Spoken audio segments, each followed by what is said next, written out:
I think that I'm the guy.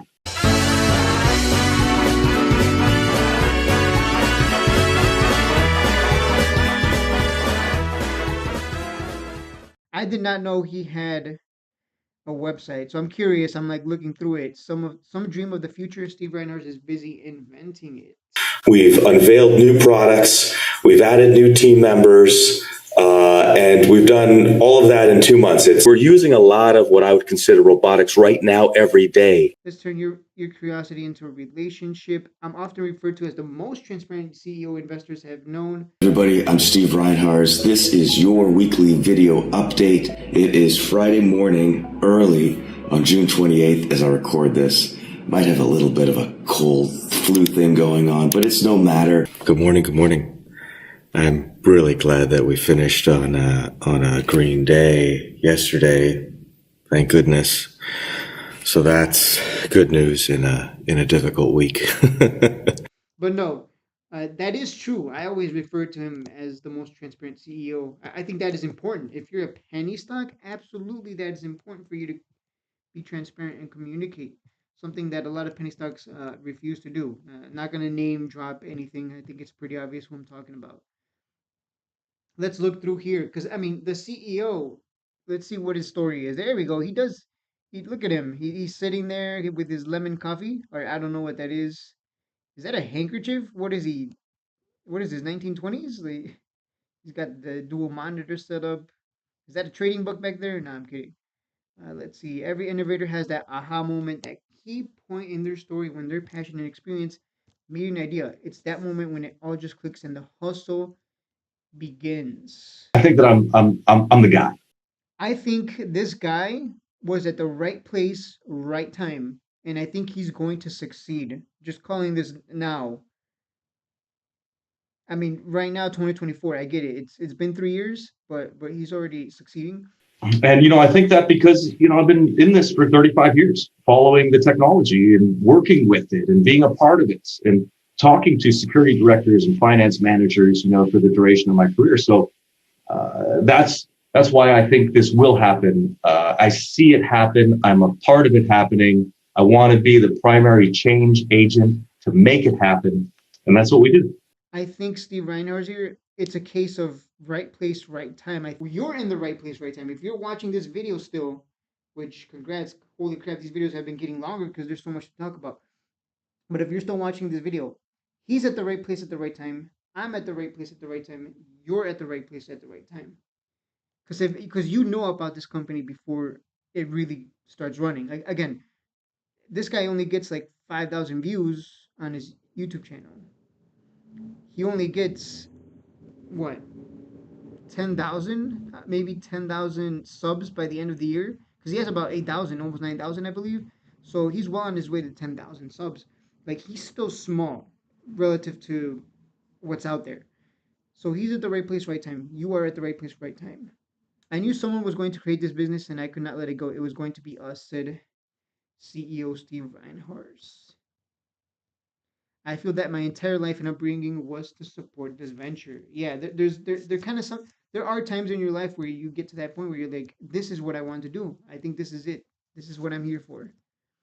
And he has that motivation, which is huge to have in a CEO. He wanted to grow companies. His dad is an accountant, introduced him to computers. He learned all he could about machines. Reinhardt wrote an essay on his computer science class on artificial intelligence, an obscure and experimental topic for the times. You know what's funny? What was it, like 7 years ago, 8 years ago? I also wrote for my English class, for my English 1102 or 102 class, whatever you want to call it. I also wrote about artificial intelligence, and everyone in that class when I was talking about my what my topic was going to be because the teacher was going one by one asking, okay, so what's going to be your topic, and then he had to approve it because obviously there would be some clowns who want to talk about porn or something, and so he had to approve your topic, and when he got to me I was like, I'm going to talk about machines, how they're going to take over and make our lives easier, and everyone looked at me like I kid you not, imagine sitting in the back telling everyone I'm going to talk about artificial intelligence and the future and how that's going to replace us and it's going to be able to do what we can do better than everyone else. And everyone turned around and looked at me like I was insane.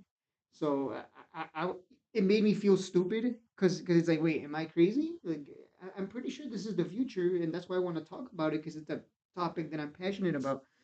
But yeah, it made me feel really dumb when everyone just kind of looked at me like, "What is this guy insane?" People will look at you like you're crazy.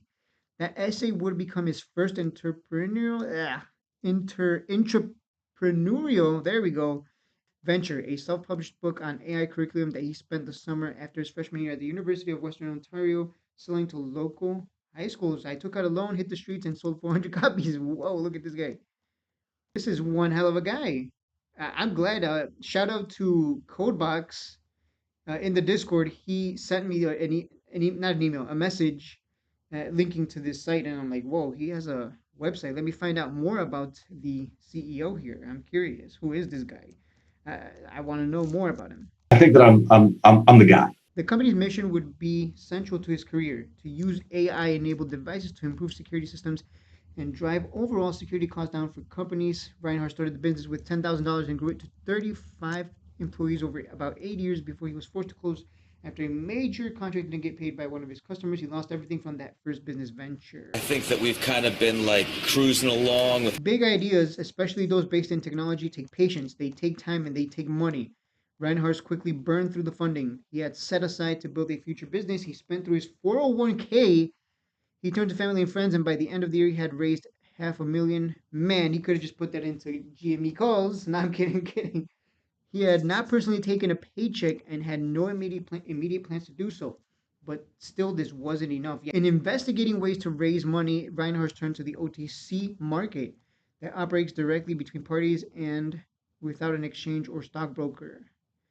In 2017, he completed a reverse merger and the company became Aitx. They opened a space, research and development space in Canada shortly after the reverse merger. A robot that was in the manufacturing stage had to be dropped from the company's production line because it wasn't working properly. Investors reacted badly. The company's stock price crumbled. Reinhardt was forced to downsize. He still was not personally taking a paycheck and was performing HR and administrative work in addition to his CEO role to keep costs down. The skeletal staff that remained went on deferred salary. Ooh. Twice a month, Reinhardt would call each employee and ask them how much money they needed. I can't describe how dreadful it was. My ability to keep making these calls made me question my own mental health.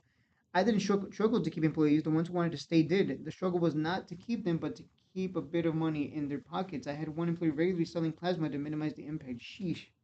I've never seen one company that had earnings increase and not hire more people. Reinhardt worked the phones, took out loans, and made high-risk deals. He scraped out a contract here and there. To make it through 2018 and 2019, he sold his house, putting the money back into the company. And when the company needed additional finances, he was forced to drain his wife's 401k, which at one point he had declared untouchable. Sheesh. The amount of perseverance and determination you have to do all that. That's insane. This guy's gonna be a winner. I think that I'm the guy. The resources simply were not available to get his much needed hip replacement surgery. Sheesh, I didn't know he had a yeah, he has a picture of himself with Steve remains an active hockey player. That's funny. Gonna hit him with a stick next time I see him. Pow! This is my kind of hockey. I hit you over the face.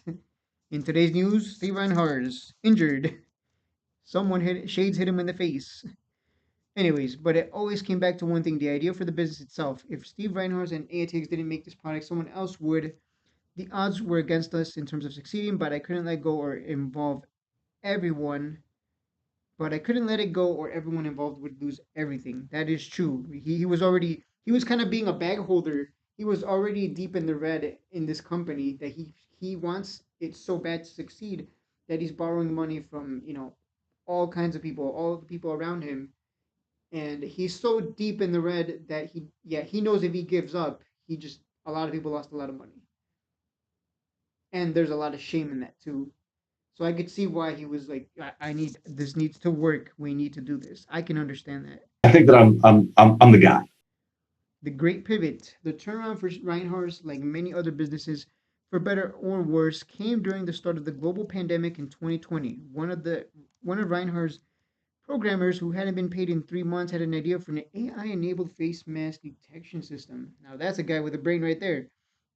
The idea was fueled by businesses and public spaces attempting to enforce face mask wearing among patrons and members of the public. An AITX machine would detect whether someone was wearing a mask or not and alert to put him on or prevent entry.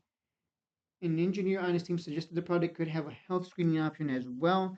These solutions captured the attention of media. More importantly, they satisfied the appetite of investors. Their money allowed Reinharz to recalibrate debt, bring his team members up to date on their checks, and add healthcare benefits and distribute bonuses. Look at how much they've grown. Holy crap, this is one hell of a story. This is one hell of a story, and this is one hell of a video. With a team of 75 and a solid investor base, Aitx is poised for growth again. They recently reported 350% increase in revenue over the prior year. RAD is now the market leader in providing AI-driven security solutions sold into security services and facility management industries where they perform duties previously tasked to human security guards. I think that I'm the guy. Today, at the company's Ferndale facility, referred to as the REX Red Excellence Center, security robots, both mobile and stationary, are being manufactured. Yeah, I was mentioning this not too long ago in another video. I'm like, if they're gonna scale up, they will need more than one Rex. They're gonna need a lot of warehouses. Maybe not Amazon level of warehouses, but they're gonna need a lot of them because all it's going to take is that one 10,000 robot order, and they're going to be like, oh my God, we just made a lot of money if we can fulfill this sudden increase in demand. I hope that's not the only facility they have, but probably right. Reinharz said he has been impressed with the talent his team is able to attract, mostly from the automobile industry and ending up on his radar by word of mouth. The company's CFO is based in Detroit. There are 25 employees at the 30,000 square foot facility. And yeah, Reinhardt sees room to grow. Absolutely. There's going to be room to grow. Glow. Yeah, there's going to be room to grow and glow. We haven't maxed out the space yet.